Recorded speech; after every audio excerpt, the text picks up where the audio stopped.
Good evening, everyone. I am DJ Motu, and I'm here on behalf of Pirate Studios. And to kick off we're doing a competition called the Motu Sample Pack Challenge. So basically, I've created a sample pack with loads of different sounds. I'll run through them in a sec. But basically, the competition is you need to create a track using the samples. You don't have to solely use the samples. You can manipulate them, process them however you like. Just use a couple or as many as you want in an original song. And when you finish the track, upload it to SoundCloud and use the tag Motu, so hashtag Motu Sample Pack. And basically, the prize is £200 of studio credit, which is mad. So, yeah, you can use that once lockdown's lifted. And I think you've got till the Sunday.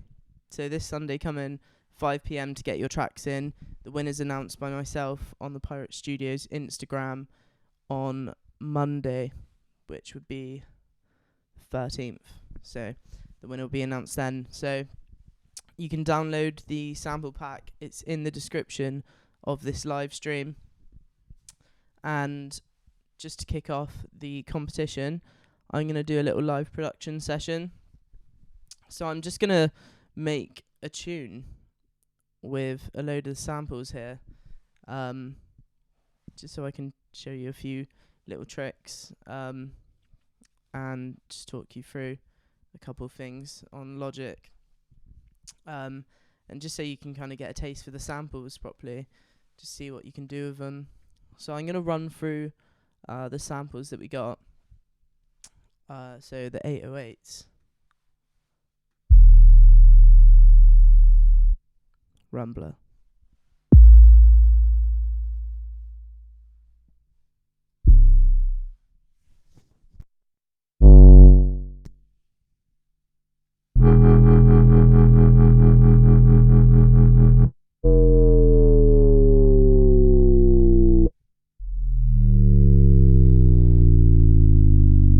They're all a bit Motu.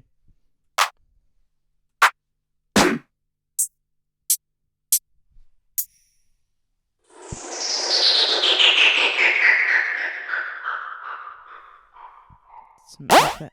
Oh. That one's pretty mad.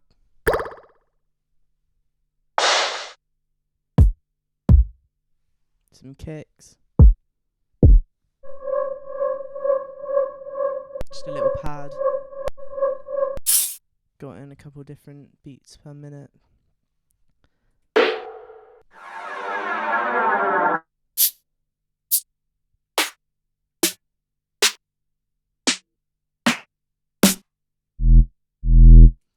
That's a classic Motu funky snare, that one.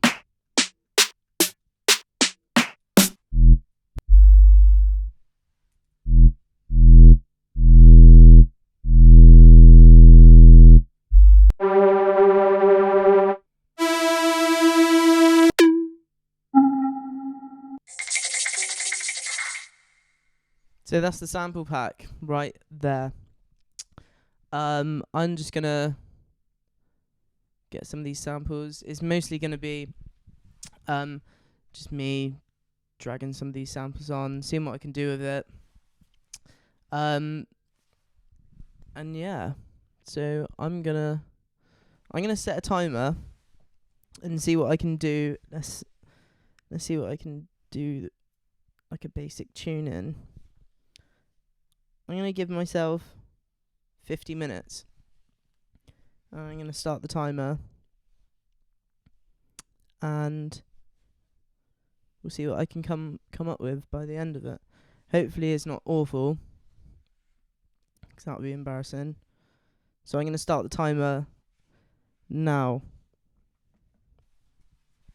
Right, I'm going to put the mic down just for a sec.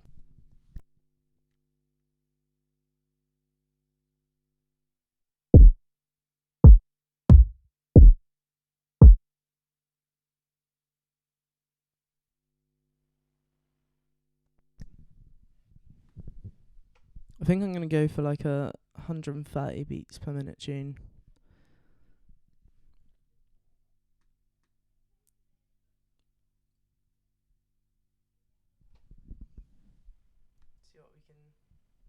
See what we can do here. Let's find a snare. Oh, I like that one. Yeah, I'm just going to bang that one in. Cool. Yeah. Right, we're going to run with that. So you probably... I might be... this is how I program most of my drums. Which is quite weird. But the only thing I kind of put into like a sampler are my hi-hats, which I'll do in a sec, and I'll show you why. But yeah, I have quite a weird way of sequencing drums, I think. I don't really see many producers do it this way, to be fair. I might be wrong.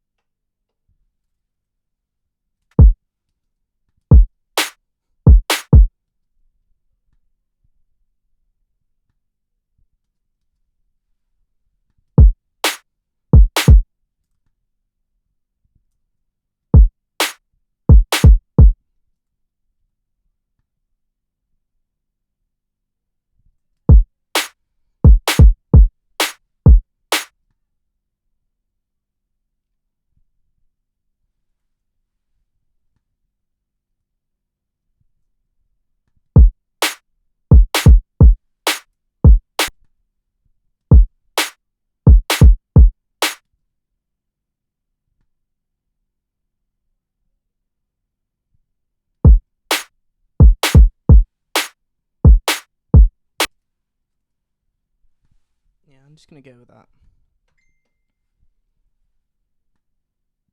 I reckon. So I do a lot of copy and pasting. If you don't know, the Alt key, if you just highlight what you want to copy, hold down the Alt key and just drag it along. And it's just a little copy paste shortcut.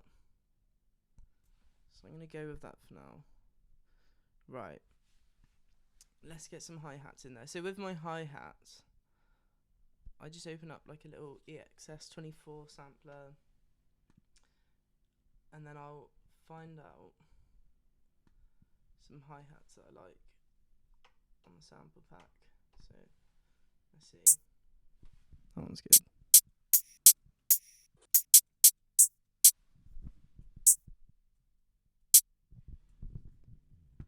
Go with that one, actually.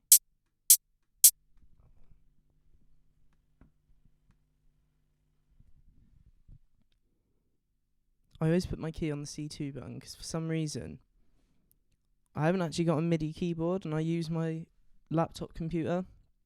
So, yeah, I use C2 because for some reason when I do key C1, it misses out loads of the notes. Strange.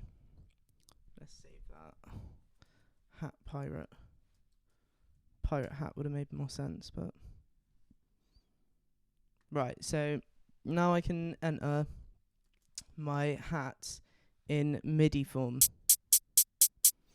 So, let's record some hats in. I'm just going to go for a classic double time thing. Right.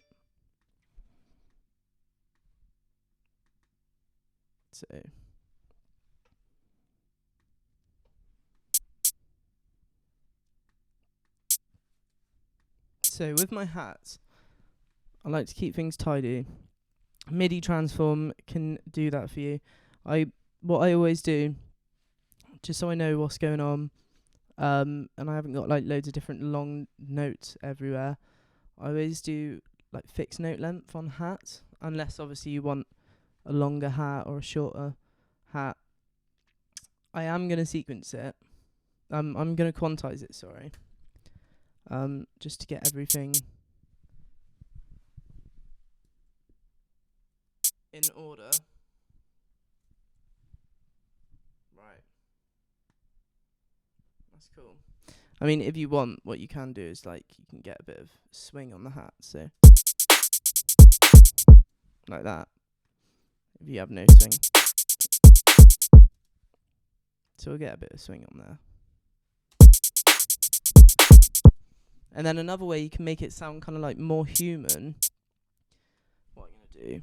Let's just copy this over. So another way you can kind of make it sound all a bit more human is by going on the MIDI transform button again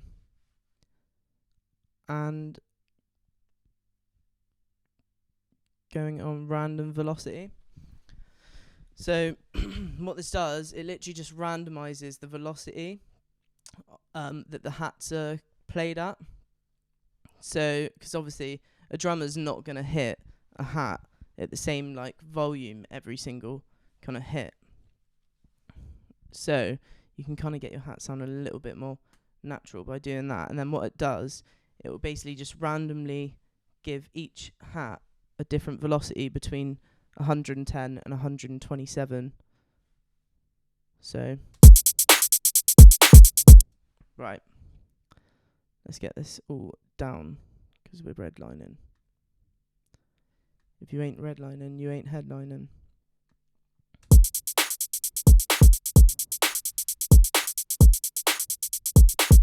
Okay.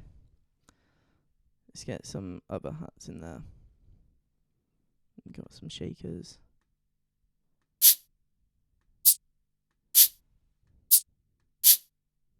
Yeah.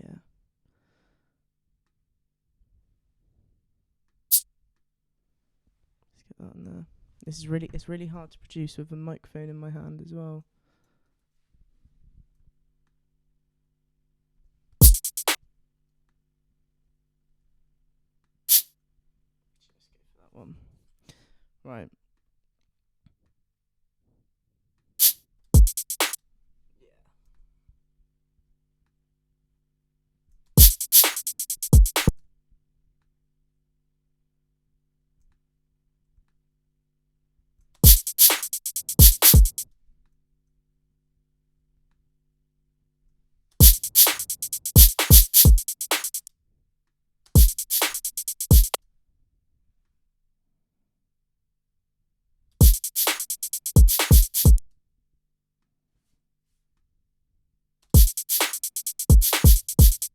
Yeah, we'll go for that. Right.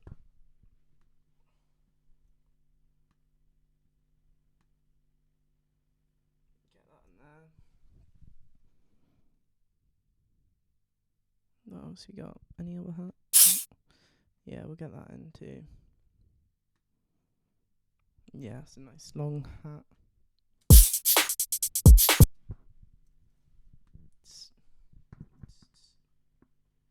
I'm gonna copy that there.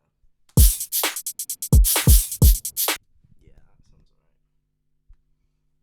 So with my audio tracks, sometimes you can get like, if you cut them down like this, like if you drag it across and cut it down, if you cut into audio, if you cut into where there's waveform, you can get like a clipping noise. So my ultimate go-to tool on Logic is the fade tool. It's absolutely sick. So literally, I set it as my secondary little mouse point thing. And if you just hold Alt, then you can... Oh, sorry. Command. Ignore that. And then you can just kind of fade it out. So you'll never get a clip, because it basically fades out the volume completely. So your audio will never clip. So... yeah. Right. We'll run with that.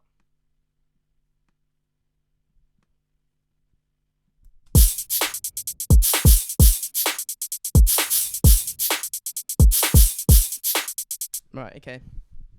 Let's see what sound effects we have. Go. Yeah. Yeah, right. Gonna get that in there. We'll get that in there as well somewhere. Not that one. What else have we got? Percussion reverb. Yeah, we'll use that one as well. Yeah. Right. So when I make tunes, I just love putting like little effects on snares, like different snares or kicks. So not there. Let's turn that down as well. Let's get yeah. We'll get that one there. Let's get that turned right down.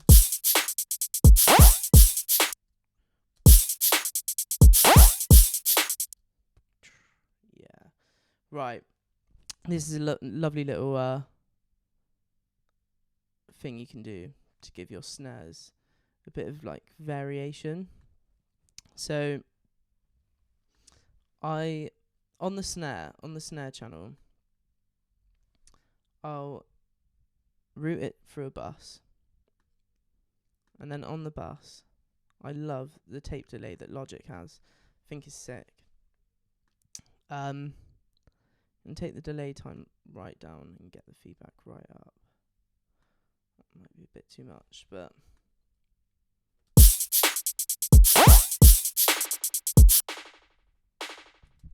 so you get that nice little delay sound.